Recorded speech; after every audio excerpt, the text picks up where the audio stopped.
सबैजनालाई study material YouTube च्यानलमा स्वागत छ। योभन्दा अगाडिको भिडियोमा मैले तपाईहरुलाई principle of management, business economics, business इंग्लिशको चाहिँ कुन च्याप्टरबाट कति मार्क्सको क्वेशनहरु आउँछ त भनेर हरेक इयर जस्तै 2071, 72, 73, 74, 75 र 76 लाई कम्पेयर गरेर चाहिँ यो इयर चाहिँ कति मार्क्सको चाहिँ क्वेशनहरु सोध्छ भनेर एउटा एनालाइटिकल भिडियो बनाएको थिएँ। यदि तपाईले त्यो भिडियोहरु हेर्नु भएको छैन भने मुनि डिस्क्रिप्सनमा चाहिँ मैले त्यो भिडियोको लिंक राखिदिएको छु, त्यहाँ गएर तपाई त्यो भिडियो हेर्न सक्नुहुन्छ। आज चाहिँ म तपाईहरुलाई यहाँ बीबीएस फर्स्ट इयर न्यू कोर्समा पढ्नु हुने फाइनान्शियल एकाउन्टिङको चाहिँ एनालाइसिस भिडियो लिएर आएको छु, जसमा चाहिँ म तपाईहरुलाई हरेक च्याप्टरबाट चाहिँ कस्तो खालको क्वेशनहरु आउँछ त, कुन इम्पोर्टेन्ट छ त, त्यो रिलेटेड भिडियो लिएर आएको छु।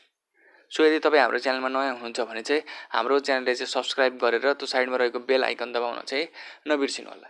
ल अब केही ढिलो नगरिकन भिडियोलाई स्टार्ट गरौँ।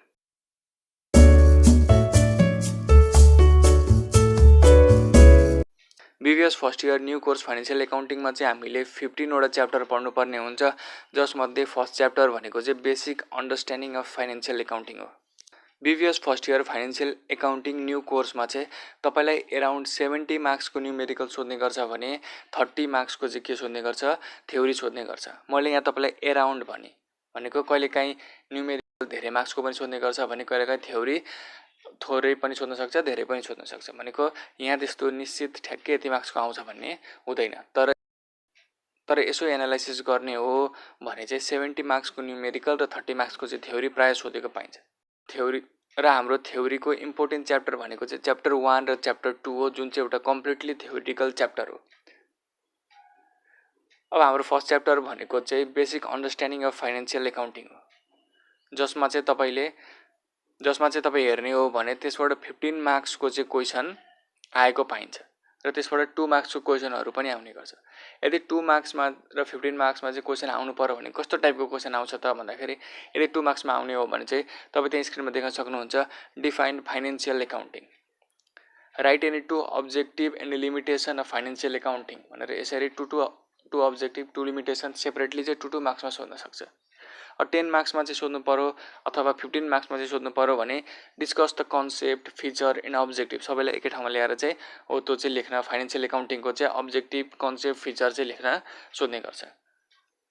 हो यस्तै अरु क्वेशन भनेको describe the user of accounting information and why do they need such information, explain भनेर यसरी 15 मार्क्समा चाहिँ तपाईलाई क्वेशन सोध्ने गरेको पाइन्छ। यसरी चाहिँ तपाईलाई 15 मार्क्समा क्वेशन सोध्ने गरेको पाइन्छ। अब हाम्रो च्याप्टर 2 भनेको चाहिँ कन्सेप्चुअल फ्रेमवर्क अफ एकाउन्टिङ, जुन पनि एउटा कम्प्लिटली थ्योरिटिकल च्याप्टर हो, जसबाट चाहिँ तपाईलाई सोध्नु पर्यो भने 10 मार्क्स अथवा 2 मार्क्सको चाहिँ के गर्छ, क्वेशन सोध्ने गर्छ। अब क्वेशन सोध्यो भने कस्तो टाइपको क्वेशन सोध्छ त भन्दाखेरि 2 मार्क्समा सोध्नु पर्यो भने what do you understand by business entity concept, what is meant by going concept, what is realisation concept भनेर यसरी चाहिँ तपाईले 2 मार्क्समा सोधेको पाइन्छ भने 10 मार्क्समा चाहिँ सोध्नु पर्यो भने define GAAP, explain the brief feature of GAAP, what do you mean by accounting standard, explain the need and significance of accounting standard भनेर यसरी चाहिँ तपाईलाई 10 मार्क्समा चाहिँ क्वेशन सोधेको पाइन्छ। अब थ्योरी चाहिँ यति च्याप्टर 1 र च्याप्टर 2 बाट मात्र आउँछ भन्ने छैन, अरु च्याप्टरबाट पनि कहिलेकाहीँ थ्योरी सोधेको पाइन्छ। अब आउँछ च्याप्टर 3 एकाउन्टिङ प्रोसेस। एकाउन्टिङ प्रोसेसमा पनि कहिलेकाहीँ 2 मार्क्समा चाहिँ के हुन्छ, थ्योरी सोधेको पाइन्छ। यदि 2 मार्क्समा चाहिँ यस्तो थ्योरी आउने गर्यो भने कस्तो टाइपको चाहिँ थ्योरी आउने गर्छ त भन्दाखेरि तपाई त्यहाँ स्क्रिनमा देख्न सक्नुहुन्छ, define sources of document with suitable example, what is subsidiary book, mention its type, write short note on debit note and credit note, difference between trade discount and cash discount भनेर यसरी चाहिँ तपाईले 2 मार्क्समा चाहिँ क्वेशन सोधेको पाइन्छ।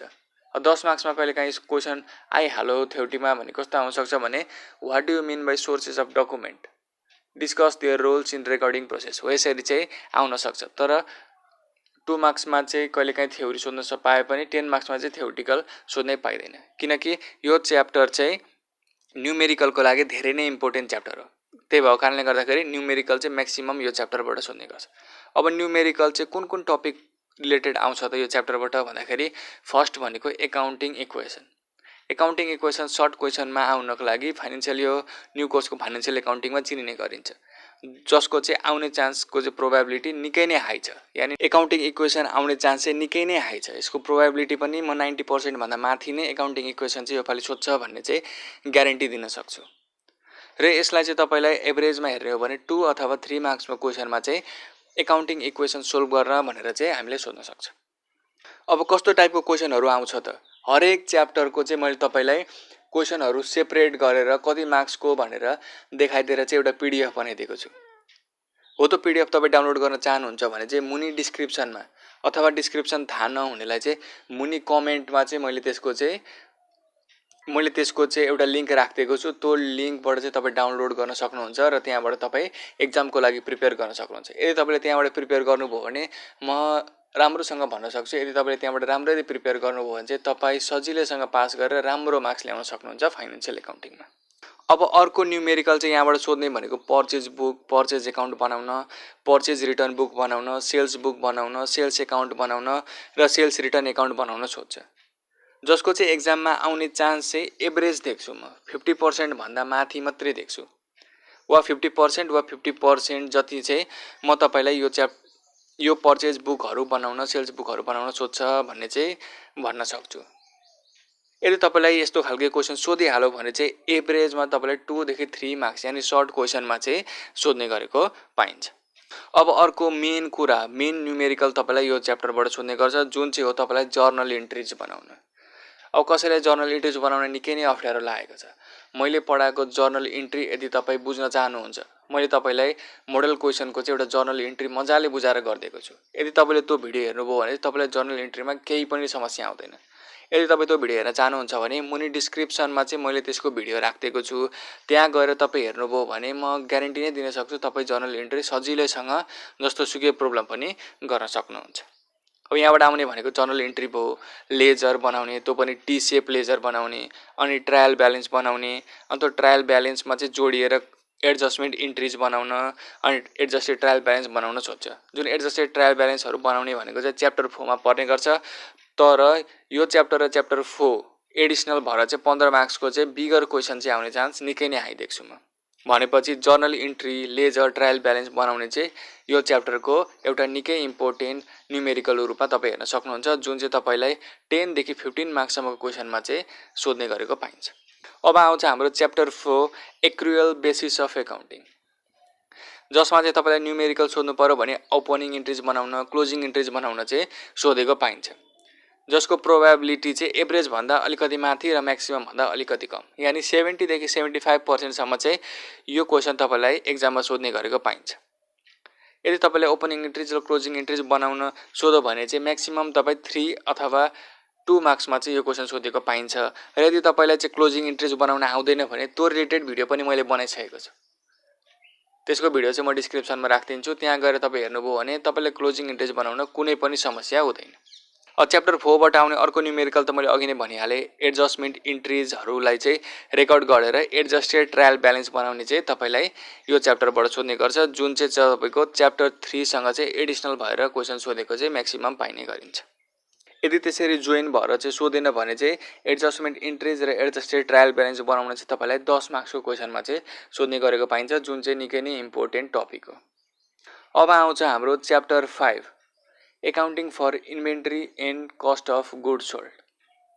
यदि तपाईँलाई चाहिँ यो च्याप्टरमा चाहिँ 2 मार्क्सको थ्योरी सोधिहाल्यो भने कस्तो खालको थ्योरी सोध्न सक्छ त भन्दाखेरि what is inventory, what is cost of goods sold, define perpetual inventory system, what is inventory error, write short note on FIFO and LIFO method भनेर चाहिँ यसरी तपाईँलाई 2 मार्क्सको थ्योरी सोध्न सक्छ। यदि थ्योरी सोध्यो भने यसरी तपाईँलाई 2 मार्क्सको थ्योरी चाहिँ सोध्न सक्छ। अब प्र्याक्टिकल यानि न्युमेरिकलमा चाहिँ हेर्ने हो भने चाहिँ तपाईँलाई यो च्याप्टरबाट कस्ट अफ गुड सोल्ड निकाल्न भनेर सोध्न सक्छ, जसको चाहिँ एक्जाममा आउने चान्स चाहिँ लेस देन 50%, म धेरै नै कम देख्छु, न्यून देख्छु। यदि आइहाल्यो भने चाहिँ तपाईँलाई 2 अथवा 3 मार्क्समा चाहिँ एक्जाममा चाहिँ यो क्वेसन आउन सक्छ। अब अर्को इम्पोर्टेन्ट क्वेसन जुन चाहिँ एक्जाममा आउने चान्स निकै नै हाई छ, जसको प्रोबेबिलिटी चाहिँ मोर देन 75%, र नियरली 90% सम्म छ। हो त्यो क्वेसन भनेको चाहिँ तपाईलाई चाहिँ cost of inventory on hand under LIFO method, FIFO method, WAC method भनेको weighted average cost method apply गरेर चाहिँ cost of inventory on hand निकाल्न भनेर सोध्न सक्छ। जुन चाहिँ तपाईँलाई क्वेसनमा सोध्यो भने चाहिँ 5 देखि 10 मार्क्ससम्मको क्वेसन सोध्न सक्छ, जुन चाहिँ यो च्याप्टरबाट निकै इम्पोर्टेन्ट क्वेसनको रूपमा तपाईँ हेर्न सक्नुहुन्छ। जुनका चाहिँ केही क्वेसनहरू चाहिँ मैले तपाईँलाई त्यो पिडिएफमा राखिदिएको छु। तपाईँ त्यो पिडिएफ डाउनलोड गरेर प्र्याक्टिस गर्नुभयो भने सजिलैसँग राम्रो मार्क्स ल्याउन सक्नुहुन्छ। अब आउँछ हाम्रो युनिट 6। युनिट 6लाई चाहिँ तपाईँ ब्याङ्क रिकन्सिलिएसन स्टेटमेन्ट भनेर बुझ्दा पनि हुन्छ, किनकि यो च्याप्टरबाट आउने भनेकै ब्याङ्क रिकन्सिलिएसन स्टेटमेन्ट मात्रै हो। यदि तपाईँलाई ब्याङ्क रिकन्सिलिएसन स्टेटमेन्ट बनाउन आउँदैन भने चाहिँ मैले बनाएको भिडियो मैले डिस्क्रिप्सनमा राखिदिएको छु, त्यहाँ गएर तपाईँले हेर्नुभयो भने सजिलैसँग जस्तो सुकै पनि ब्याङ्क रिकन्सिलिएसन प्रोग्राम तपाईँ बनाउन सक्नुहुन्छ। यो चाहिँ एक्जाम बेसिसमा निकै नै इम्पोर्टेन्ट क्वेसनको रूपमा तपाईँ हेर्नुहुन्छ र यो एक्जाममा आउने प्रोबेबिलिटी पनि निकै नै हाई छ। जुन चाहिँ तपाईँलाई एक्जाममा सोध्यो भने चाहिँ 10 मार्क्सको क्वेसनमा चाहिँ सोध्ने गर्छ। त्यही भएर मुनि डिस्क्रिप्सनमा जानुहोस्, मैले बनाएको भिडियो हेर्नुहोस् र तपाईँ मैले दिएका पिडिएफका क्वेसनहरूबाट पनि प्र्याक्टिस गर्नुहोस्। तपाईँ ब्याङ्क रिकन्सिलिएसन स्टेटमेन्ट सजिलै एक्जामको लागि प्रिपेयर हुन सक्नुहुन्छ, सजिलै एक्जामको लागि प्रिपेयर गर्न सक्नुहुन्छ। अब त्यसपछि आउँछ युनिट 7 भनेको एकाउन्टिङ फर रिसिभेबल्स। अब यो च्याप्टरबाट चाहिँ तपाईँले थ्योरीमा 2 मार्क्समा सोध्नु पर्यो भने कस्तो खालको क्वेसन सोध्न सक्छ त भन्दाखेरि define receivables, write any 2 difference between note receivables in accounting receivables, what does credit terms 3/10 net 30 means भनेर हो। यसरी चाहिँ तपाईँले के गर्न सक्छ 2 मार्क्सको क्वेसनहरूमा चाहिँ 2 मार्क्सको थ्योरी क्वेसनमा चाहिँ सोध्न सक्छ। यो च्याप्टरबाट प्र्याक्टिकल हेर्ने हो भने चाहिँ लङ क्वेसन आउने प्रोबेबिलिटी चाहिँ निकै नै कम हुन्छ, यानि एभरेजको रूपमा चाहिँ तपाईँ हेर्न सक्नुहुन्छ। 50 वा 50% भन्दा कम चान्स चाहिँ के छ यसबाट चाहिँ न्युमेरिकल आउने छ, जुन चाहिँ तपाईँलाई 10 मार्क्सकोमा आउन सक्छ र 2 मार्क्समा आउने चान्स चाहिँ निकै नै हाई छ। 2 मार्क्सको न्युमेरिकल प्रोब्लम अथवा तपाईँले यसरी थ्योरी क्वेसन सोध्ने चान्स चाहिँ निकै नै हाई हुन्छ। त्यही भएर तपाईँले यो च्याप्टरबाट चाहिँ मेनली 2 मार्क्सका क्वेसनहरूलाई चाहिँ फोकस गर्नुपर्ने हुन्छ। अब आउँछ हाम्रो अर्को chapter accounting for current liabilities, जसबाट चाहिँ तपाईँलाई सर्ट क्वेसन आउने चान्स निकै नै छ, भनेको हाई प्रोबेबिलिटी चाहिँ यो च्याप्टरबाट चाहिँ सर्ट क्वेसन आउन सक्छ। यो च्याप्टर नै सर्ट क्वेसनको लागि बनेको भन्दा पनि हुन्छ र यसबाट तपाईँलाई क्वेसन आयो भने 2 देखि 3 मार्क्ससम्मको क्वेसन चाहिँ आउन सक्छ। अब कस्तो आउन सक्छ त मुनिको पिडिएफ डाउनलोड गर्नुहोस्, त्यहाँ मैले तपाईँलाई सबै क्वेसनको चाहिँ लिस्टिङ गरेर राखिदिएको छु। अब आउँछ अर्को accounting for long lived asset, जसमा चाहिँ तपाईँलाई 2 मार्क्सको क्वेसन आउने चान्स चाहिँ निकै नै कम हुन्छ, तर कहिलेकाहीँ 2 मार्क्समा चाहिँ यसका केही न्युमेरिकल प्रोब्लमहरू सोधिरहेको पाइन्छ। यदि यो च्याप्टरबाट चाहिँ थ्योरिटिकल क्वेसन सोध्नु पर्यो भने कस्तो क्वेसन सोध्छ त भन्दाखेरि define long live asset, mention it type, clarify the meaning of depreciation with main objective हो। यस्तै यस्तै थ्योरिटिकल क्वेसनहरू चाहिँ तपाईँलाई यो च्याप्टरबाट सोध्न सक्छ, जुन चाहिँ मैले तपाईँलाई त्यो पिडिएफमा राखिदिएको छु। त्यो पिडिएफ डाउनलोड गरेर चाहिँ तपाईँ त्यहाँबाट हेर्न सक्नुहुन्छ।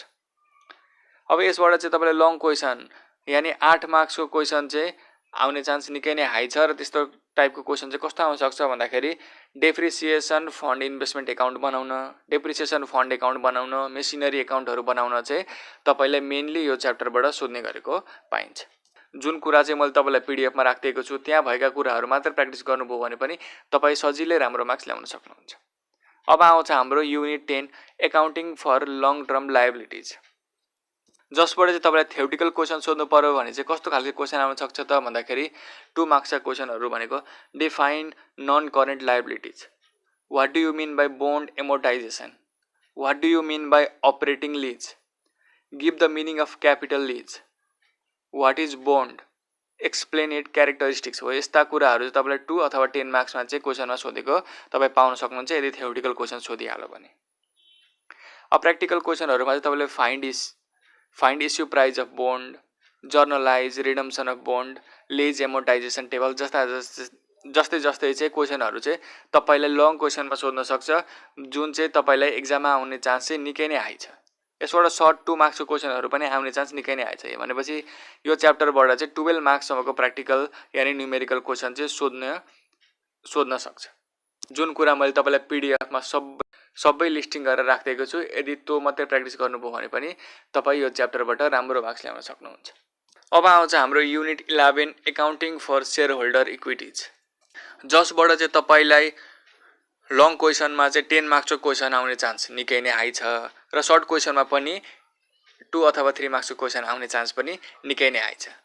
त्यही भएको कारणले गर्दाखेरि त्यो पिडिएफमा मैले सबै लिस्टिङ गरेर राखिदिएको छु, त्यहाँबाट डाउनलोड गरेर चाहिँ तपाईँ हेर्न सक्नुहुन्छ। अब थ्योरिटिकल क्वेसन चाहिँ यो च्याप्टरबाट आइहाल्यो भने चाहिँ कस्तो आउन सक्छ त भन्दाखेरि define shareholder equities, write any two difference between common share and preference share, how stock dividend is different from cash dividend, give the meaning of stock split. यस्ता खालके क्वेसनहरू चाहिँ थ्योरीमा चाहिँ यो च्याप्टरबाट आउन सक्छ। अब आउँछ अर्को च्याप्टर 12 यानि युनिट 12 बेसिक फाइनेन्सियल स्टेटमेन्ट, जुन चाहिँ एक्जाम बेसिसको लागि न्युमेरिकलको रूपमा चाहिँ निकै नै इम्पोर्टेन्ट च्याप्टर हो, जसबाट चाहिँ तपाईँलाई मल्टी स्टेप इन्कम स्टेटमेन्ट बनाउन, रिटेन्ड अर्निङहरू निकाल्न, ब्यालेन्स सिटहरू बनाउन चाहिँ सोधिरहेको पाइन्छ। र अर्को तपाईँको लागि यो च्याप्टरबाट इम्पोर्टेन्ट भनेको चाहिँ profit and loss statement on NFRS, Nepal financial profit और loss statement on NFRS, statement of financial position based on NFRS, cash flow statement under NFRS चाहिँ सोध्ने गरेको पाइन्छ। र यो पालि चाहिँ त्यो रिलेटेड क्वेसन चाहिँ सोध्छ भन्ने चाहिँ मेरो अनुमान छ। यदि तपाईँलाई सोध्यो भने चाहिँ यसबाट चाहिँ 10 मार्क्सको क्वेसन सोध्ने गर्छ, जुन सोध्ने चान्स चाहिँ निकै नै धेरै छ, भनेको हाई प्रोभाबिलिटी 90% भन्दा माथि चाहिँ यो क्वेसनहरू सोध्न सक्छ भन्ने चाहिँ मेरो एउटा एनालाइसिस छ। जुन कुराहरू चाहिँ मैले तपाईँलाई मेरो पिडिएफमा राखिदिएको छु त्यहाँ भएका क्वेसनहरू तपाईँ प्र्याक्टिस गर्नुभयो भने पनि राम्रो मार्क्स ल्याउन सक्नुहुन्छ। अब अर्को च्याप्टर भनेको चाहिँ क्यास फ्लो स्टेटमेन्ट। यदि तपाईँलाई क्यास फ्लो स्टेटमेन्टको बारेमा केही पनि थाहा छैन, कसरी गर्ने केही पनि थाहा छैन भने त्यो रिलेटेड भिडियो मैले बनाएको छु, त्यो भिडियो हेर्नुभयो भने तपाईँ सजिलैसँग आँखा चिम्लेर क्यास फ्लो स्टेटमेन्ट बनाउन सक्नुहुन्छ। यो चाहिँ एक्जाम बेसिसको लागि निकै नै इम्पोर्टेन्ट च्याप्टर हो, जसबाट चाहिँ तपाईँलाई फिक्स अथवा 90% भन्दा बेसी चान्स चाहिँ के हुन्छ 10 मार्क्सको क्वेसन सोध्ने हुन्छ। मैले रेडी गरेको भिडियो मुनि डिस्क्रिप्सनमा राखिदिएको छु, त्यहाँ गएर त्यो भिडियो हेर्नुहोस् र मैले त्यहाँ दिएको पिडिएफबाट तपाईँले प्र्याक्टिस गर्नुभयो भने तपाईँको 10 मार्क्स लगभग फिक्स नै हुन्छ। अब आउँछ second last chapter value added statement, जुन पनि एक्जाम बेसिसको लागि निकै नै इम्पोर्टेन्ट च्याप्टर हो, जुन एक्जाममा आउने प्रोबाबिलिटी पनि एभरेजदेखि हाई हुन्छ र यसबाट चाहिँ तपाईँलाई 5 देखि 10 मार्क्ससम्मको क्वेसन चाहिँ एक्जाममा सोध्ने गरेको पाइन्छ। कस्तो खालके क्वेसन सोध्छ त भन्ने कुरा चाहिँ मैले पिडिएफमा राखिदिएको छु, त्यहाँ गएर तपाईँ हेर्न सक्नुहुन्छ। अब आउँछ अर्को chapter, last chapter analysis of financial statement, जुन चाहिँ तपाईँ रेसियो एनालाइसिस भनेर बुझ्दा हुन्छ। यो च्याप्टरबाट आउने भनेको तपाईँलाई रेसियो एनालाइसिस हो, जुन चाहिँ तपाईँलाई 5 देखि 15 मार्क्ससम्मको चाहिँ क्वेसन आउन सक्छ। कस्तो खालके क्वेसन आउँछ भन्ने कुरा पिडिएफमा राखिदिएको छु, त्यो डाउनलोड गरेर तपाईँ हेर्न सक्नुहुन्छ। यो चाहिँ भयो complete BBS first year financial accounting new कोर्सको चाहिँ कस्तो टाइपको क्वेसनहरू आउँछ र कुन च्याप्टरबाट कति मार्क्सको क्वेसन आउँछ भन्ने। सो यदि तपाईँलाई यो भिडियो मन पर्यो भने चाहिँ हाम्रो भिडियो लाइक गर्न नबिर्सिनु होला, र यदि तपाईँ च्यानलमा नयाँ हुनुहुन्छ भने चाहिँ हाम्रो च्यानललाई चाहिँ सब्सक्राइब गर्न चाहिँ नबिर्सिनु होला। यति भन्दै आजको भिडियो म यही अन्त्य गर्दछु। धन्यवाद।